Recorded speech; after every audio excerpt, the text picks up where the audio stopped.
Hello students, मैं हूं Ranjit Kumar. SP विद्यापीठ में आपका स्वागत है। स्टूडेंट्स, आज हम इस वीडियो में एक नई टॉपिक और बेहतरीन टॉपिक के बारे में जानकारी प्राप्त करेंगे। हमारा टॉपिक है पौधे में परिवहन यानी कि ट्रांसपोर्ट इन प्लांट्स के बारे में जानेंगे। इस टॉपिक को जानने से पहले मैं आपको कुछ इस टॉपिक से रूबरू करा दे रहा हूँ। जिस तरह से हमारे शरीर के अंदर खून का परिवहन होता है विभिन्न प्रकार से, इसके पिछले वाले वीडियो में हम खून के परिवहन के बारे में जाने थे और हमारे शरीर के अंदर किस प्रकार खून का परिवहन होता है ये टोटल टॉपिक के बारे में जाने थे। हमारे शरीर के अंदर धमनी और शिरा जिस तरह से खून का परिवहन करती है, इसी तरह से पेड़ पौधे में भी खाद्य पदार्थों का और जल का परिवहन होता रहता है। हम इस वीडियो में पूरी तरह से जानेंगे कि किस प्रकार पेड़ पौधे में परिवहन होता है और परिवहन होने के लिए कौन कौन से जिम्मेवार होते हैं, और पूरी टॉपिक पूरी तरह से प्रैक्टिकल रूप में जानने का प्रयास करेंगे। तो हमारे वीडियो को स्किप मत कीजिएगा, शुरू से अंत तक देखने का प्रयास कीजिएगा। चलिए हम बात करते हैं अब परिवहन के बारे में। देखिए, परिवहन में क्या होता है कि सबसे पहले जो पेड़ होता है, पेड़ पौधा अपने मिट्टी के अंदर से जल को अवशोषित करते हैं। जल को अवशोषित करते हैं तो जल को अवशोषित क्यों करते हैं? क्योंकि उसके अंदर उसके पोषक तत्व पाई जाती है। जैसे में पाई जाती है पोषक तत्व का मतलब इसमें नाइट्रोजन पाई जाती है, फास्फोरस मुख्य रूप से पाई जाती है। और ये जो नाइट्रोजन और फास्फोरस है पेड़ पौधे के लिए बहुत ही ज्यादा जरूरी होता है। ये कैसे पाई जाती है इसके बारे में थोड़ा सा बातचीत करते हैं। देखिए, जो पेड़ पौधा का जड़ होता है, इस जड़ में छोटे छोटे और रेशे के समान भी जड़ निकला हुआ रहता है। किसी भी प्रकार के एक छोटे से पौधे के जड़ को के सहित निकालेंगे तो इसमें देखेंगे कि एकदम रेशे के समान पतले पतले रेशे निकले रहती हैं। तो जड़ में जो पतले पतले रेशे निकले रहती हैं, उस जड़ को हम मूल रोम कहते हैं। मूल रोम कहते हैं। जड़ में जो छोटे छोटे पतले पतले रेशे के समान जड़ निकले रहते हैं उसको क्या कहते हैं? मूल रोम में मूल रोम कहते हैं। अब देखिए, मूल रोम में एक छोटे छोटे एकदम बहुत सारे छिद्र पाई जाती है। अगर मूल रोम में जो छिद्र पाई जाती है तो उस छिद्र को हम लोग वात रंध्र कहते हैं। वात रंध्र कहते हैं। मूल रोम में छोटे छोटे जो छिद्र पाई जाती है उसको क्या कहेंगे? वात रंध्र कहते हैं। वात का मतलब होता है हवा, रंध्र का मतलब होता है छिद्र। और हवा को ले जाने के लिए या फिर जल का ले जाने के लिए उसमें रास्ता होती है। उसी रास्ता के माध्यम से जल को अवशोषित करती है। जल को अवशोषित क्यों किया जाता है? क्योंकि जल में H2O, जल को अवशोषित क्यों किया जाता है? क्योंकि जल में H2O यानी कि हाइड्रोजन और ऑक्सीजन की मात्रा रहती है। एक प्रकार का माने हवा ही है, एक प्रकार के तोड़ता है उसको। हम आगे जानेंगे किस प्रकार से टूटता है। जैसे ही आप क्या करेंगे, जड़ में छोटे छोटे रंध्र पाई जाती है मूल रोम में, तो उसको वात रंध्र कहते हैं। वात रंध्र क्या करेंगे? मिट्टी के अंदर से जल की मात्रा को अवशोषित करेंगे और इस वात रंध्र के छोटे छोटे छिद्र की सहायता से जल इसमें आ जाएगी। और वात रंध्र से जैसे जल आएगी उस जल को जड़ में भेज दिया जाएगा। जैसे ही जड़ में आ जाएगा जल, तो जड़ में एक ऊतक पाई जाती है, जिस ऊतक को हम लोग जाइलम ऊतक कहते हैं। जड़ में एक ऊतक पाई जाती है, उस ऊतक को क्या कहते हैं? जाइलम ऊतक। अब ये जो जाइलम ऊतक जड़ में पाई जाती है, इसका जो फैलाव होती है, विस्तार होती है, जड़ से लेकर एक एक पौधे की टहनी और पत्तियां तक होती है। इस तरह से अब क्या करेगी, एक प्रकार का पाइप रूप में, जैसे नस जो है हमारे हृदय से पूरे शरीर की ओर विस्तार है, उसी तरह से जो जाइलम है जड़ से लेकर पूरे पौधे तक विस्तार हुई रहती है। तो जैसे ही जल जाइलम ऊतक में आ जाती है तो जाइलम ऊतक में पाई जाने वाली वाहिकाएं और वाहिनिकाएं, ये एक ऐसी संरचना है जो जल को एक आने के बाद एक लगातार सिरे से जल को ऊपर पहुंचाने में मदद करती है। ये वाहिकाएं और वाहिनिकाएं, जैसे ही जल आती है यहाँ पर, तो जल जो है इनकी सहायता से, जड़ की सहायता से ऊपर धीरे धीरे धीरे धीरे धीरे निकलकर पहुंच जाते हैं। कहाँ पर पहुंचता है? मेन रूप से पतिया में पहुंचता है। यहाँ पर पतिया में जड़ के माध्यम से आया हुआ जल यहाँ पर पहुंच जाता है। तो इसमें क्या आ गया हम लोग का? H2O। यहाँ पर H2O कैसे आया ये पूरी तरह से आप समझ पाए होंगे। तो अब हम बात करते हैं H2O जैसे ही आ जाता है, तो H2O आने के बाद आप ये भी जानते हैं कि पेड़ पौधे की जो पत्तियां होती है उस पत्तियों में क्या पाई जाती है? क्लोरोफिल पाई जाती है। क्लोरोफिल, जिसकी वजह से पेड़ पौधे की पत्तियां का रंग हरा होती है।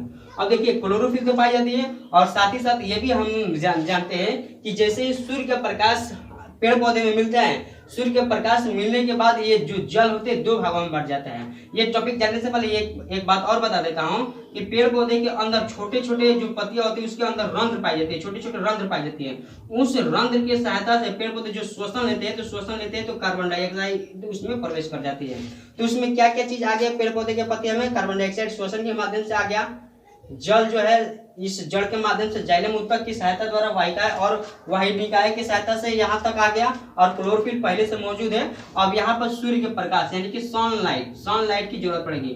और जैसे ही सनलाइट यहाँ पर मिलेगी, अब क्या होगा? यहाँ पर भोजन बनाने की प्रक्रिया इसमें शुरू होगी। भोजन बनने की प्रक्रिया शुरू होगी। तो यहाँ पर पूरी तरह से जिस तरह से भोजन बनेगा, भोजन जैसे ही बन जाएगा, भोजन के लिए आप समीकरण की बातचीत करते हैं तो पेड़ पौधे में जैसे ही भोजन बनती है उस भोजन के लिए एक स्पेशल रासायनिक समीकरण होता है। देखिए रासायनिक समीकरण पर थोड़ा बहुत ध्यान दीजिएगा। रासायनिक समीकरण में क्या रहेगा, 6CO2 प्लस 12H2O, ये दोनों मिलेगा। जैसे कार्बन डाइऑक्साइड आ गया और H2O आ गया, इसमें कार्बन डाइऑक्साइड के 6 अणु और जल के 12 गो। अब यहाँ पर सूर्य के प्रकाश, सनलाइट, सूर्य प्रकाश, जैसे ही सूर्य प्रकाश मिलेगा और साथ ही साथ इसमें हरित लवक, ये चारों की उपस्थिति हो जाएगी तो यहाँ पर ग्लूकोज की मात्रा का निर्माण होगा। ग्लूकोज का C6H12O6 और यहाँ पर जल का मात्रा निर्माण होगा 6H2O प्लस 6O2 और O2 जो है ऑक्सीजन के रूप में बाहर निकल जाएगा। ये पेड़ पौधे के लिए स्पेशल जो है रासायनिक समीकरण होते हैं भोजन बनने के लिए। ठीक है, जैसे ही पेड़ पौधा में भोजन बनता है तो भोजन बनने के लिए इसमें कार्बन डाइऑक्साइड की जरूरत पड़ती है, H2O की जरूरत पड़ती है, सूर्य का प्रकाश और क्लोरोफिल के। जैसे ही चारों मिलता है, चारों मिलने के बाद ग्लूकोज की मात्रा का निर्माण होगा और जल की मात्रा का निर्माण होगा और जल अपने आप में अवशोषित कर लेते हैं और कार्बन ऑक्सीजन की मात्रा का निर्माण होगा। ऑक्सीजन जो है पेड़ पौधे के पत्तियों द्वारा बाहर निकाल लेते हैं। तो ये जो है ग्लूकोज की मात्रा यहाँ पर निर्माण हो जाती है। अब निर्माण तो पत्तियों में होती है लेकिन पेड़ पौधे के हर एक शरीर में, हर एक भाग में जरूरत पड़ती है उस भोजन का। तो भोजन जो है अब यहाँ से तो पहुंचना चाहिए पूरे शरीर में। मान के चलिए हम भोजन खाते हैं, टोटल जो भोजन का पाचन छोटी आंत में हो जाता है और वहीं पर रहेगा, आसपास के क्षेत्र में रहेगा। मान के चलिए पेटे में उसका टोटल लग रहा है तो पेट क्या होगा, धीरे धीरे फैलकर बड़ा हो जाएगा, अंत में विस्फोट भी कर जाएगा और हाथ पतरा जाएगा, लकड़ी आ जाएगा। इसी तरह से पेड़ पौधा में भी होना चाहिए। पेड़ पौधा के पत्तियां में तो भोजन बनती है, पत्तियां में थोड़ा ही रहेगा। इन पत्तियां में से टोटल भोजन का परिवहन करना पड़ेगा। अब परिवहन करने के लिए पत्तियां पाई जाती है हमारा फ्लोएम। क्या पाई जाती है, फ्लोएम। ये एक प्रकार के उत्तक है। ये जो उत्तक होती है पत्तियां से लेकर पूरे पेड़ पौधे की जड़ तक फैली रहती है। जाइलम जड़ से पत्तियां तक और पत्तियां से पूरे पेड़ पौधे के टहनी भाग जड़ तक कौन सा फैली रहती है, फ्लोएम उत्तक। अब जैसे ही फ्लोएम उत्तक भोजन को प्राप्त कर लेगा, जैसे देखेगा कि भोजन बन चुका है, अब ये भोजन जैसे ही बनेगा फ्लोएम उत्तक भोजन का ले लेगा और ले लेके पहुंचाने का काम करेगा। ये टोटल तो फैला हुआ है, टोटल पहुंचाने का काम करेगा कौन, फ्लोएम। फ्लोएम जो चालनी नलिका के माध्यम से परिवहन करता है।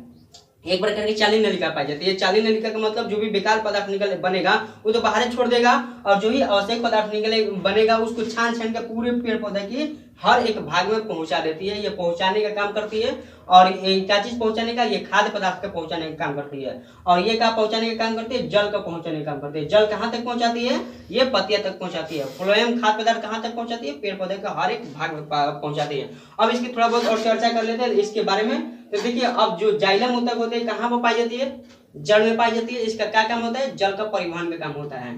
ये जो है एक दिशा में जल का परिवहन करता है, केवल नीचे से ऊपर की ओर परिवहन करता है। ये जो फ्लोएम उत्तक होता है, फ्लोएम उत्तक कहाँ पाई जाती है, पत्तियां में पाई जाती है। इसका क्या काम होता है, खाद्य पदार्थ का परिवहन करने का। ये कहाँ पर माने कैसे परिवहन करती है, ये ऊपर और नीचे दोनों की ओर परिवहन करती है। मान के चलिए पत्तियां पेड़ पौधे के टहनी के आसपास नीचे हो और टहनी बहुत ऊपर है तो इस पत्तियां वाले पार्ट से भी तो वहां पर भोजन की जरूरत पड़ेगी और यहाँ से नीचे वाले पार्ट की भी तो भोजन की जरूरत पड़ेगी। तो भोजन जो है फ्लोएम उत्तक ऊपर पहुंचाने का भी काम करता है और नीचे भी पहुंचाने का काम करता है। तो ये जो है ऊपर और नीचे पहुंचाता है, इसलिए द्विदिशीय परिवहन कहते हैं। और एक दिशा में ये पहुंचाता है इसलिए इसे एक दिशीय परिवहन करते हैं। तो उम्मीद करता हूं कि ये टॉपिक आपको पूरी तरह से समझ में आई होगी और पूरी जानकारी प्राप्त हुई होगी। तो इसी तरह से मेरे वीडियो को देखने के लिए आप इस चैनल को सब्सक्राइब कर लीजिए और अपने दोस्तों के पास भी शेयर कीजिएगा। तब तक मिलते हैं नेक्स्ट वीडियो में। धन्यवाद। स्क्रीनशॉट ले लीजिए।